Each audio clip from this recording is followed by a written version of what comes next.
When it is said the kingdom of heaven is within you, I took it literally. How do I get there? Let's see what I do. And if it is true, what do I do to get there? And this technique just gave the answer. Instead of looking outside, which is also great. I mean, we want to be wealthy, we want to be happy, we want to have beautiful things. It's absolutely wonderful. It's nothing against this. But it's not going to give us what we're really looking for, ultimately in life. And if this thing is somewhere within me, closest to me, then this technique says, close the eyes and let the mind go towards the inside. And then the mind itself does the job. So there is no forcing, no trying. It's a simple technique that allows the mind to settle down, and experience the self. And even from the time of Socrates and the Greeks and all of that, know thyself was written on the doors on Delphi when you go there for the oracle. One thing you have to do, know thyself. This was the greatest wisdom of all time. Where is our self? It's within us. So doesn't it deserve a few minutes, morning and evening, to go back to ourself, to go back to that infinity within us, and to know who we really are? What happens to the body and the brain when the mind settles down? Going back to the self is not something of the intellect, it's not something of the mind alone. It's a direct experience of who one is. And what happens with that is amazing. Because when the mind settles, the body settles, stresses go away. And this is why all the research that you were talking about and all the results, the good results on the individual level and on social level happen. What we call scientific is that which is systematic, so there is a system, which is reliable, so which means when you apply the system, you always get similar results. And repeatable, which means when you repeat it under different conditions, you still get the same result. What happens in the brain is what happens in the mind. More and more we have found in science that the mind and the body are not two different things. They are an extension of one reality, which is ourself. And when the mind settles, the body settles. When the mind starts to becoming quieter and quieter, the body settles down. Oxygen consumption reduces, muscle tension reduces, galvanic skin response on the skin reduces, the brain gets more coherent, there is more connection between right and left, front and back, and the whole physiology settles down. When the physiology settles down, it gains deep rest. This deep rest is what makes the stresses go out. So the stresses go out because the body is rested. When you are running and you have all your day of activity and your muscles are tired, you just don't try to pull the tiredness out of the muscle by some crazy mechanism. What you do is you rest. When you rest, the body by itself removes the fatigue, it removes the tiredness.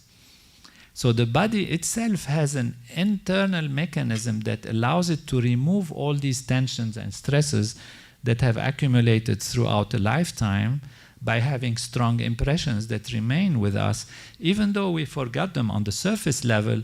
But all these experiences that can be stressful, that can be damaging to the feeling, that can be hurtful, they remain in us. And that's what actually makes us age, that's what makes us, lose neurons, lose body effectiveness and all of that is because of this accumulation of these wear and tear throughout the years.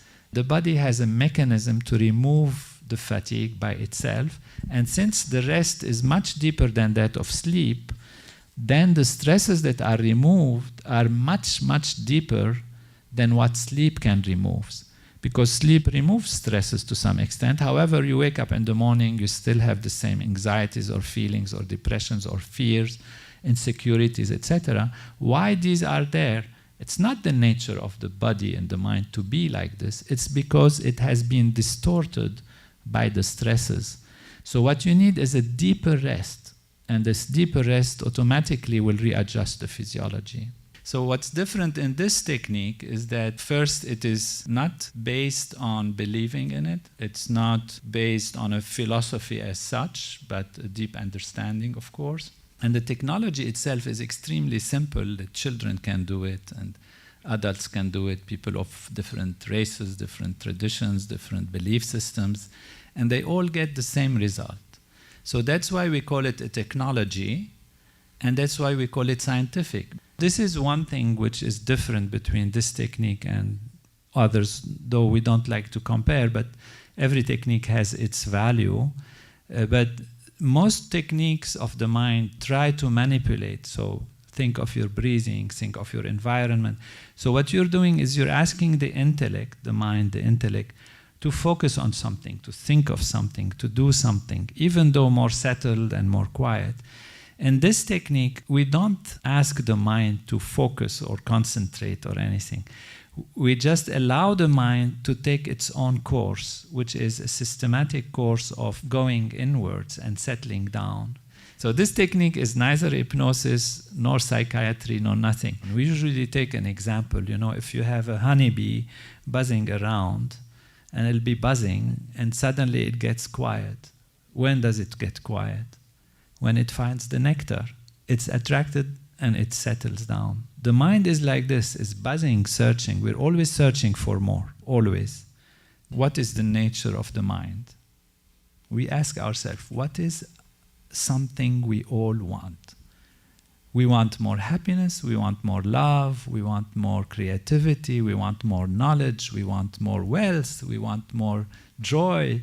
This is the nature of the mind. We can't say it's not. You know, if you're reading a book and it's interesting but not so interesting, and suddenly a music starts somewhere, you, without any effort, your mind jumps to the music.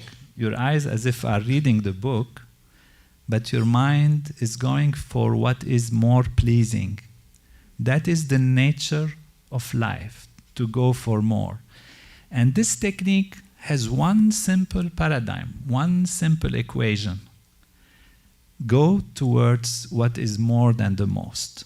Transcendental meditation has been shown to integrate front and back, right and left, and open up the reserves of the brain and create a more holistic experience that really allows the inner feeling to be a feeling of joy and happiness, while on the outside, it has shown that people are more productive, more creative. Because one of the things that happens, people think, okay, if I'm happy inside, why would I be then acting on the outside? Why would I be doing things?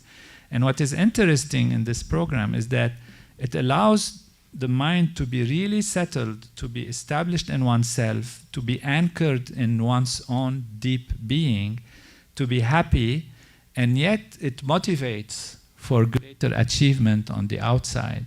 So that's why it's one saying we used to say is 200% of life is what we want.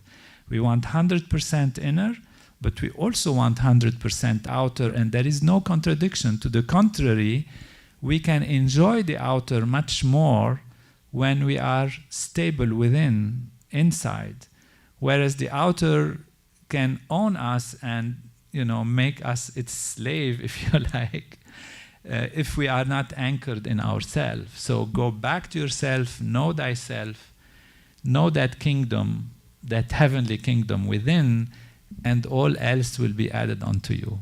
And the mind, we can say, is like an ocean, active on its surface and more settled in its depths.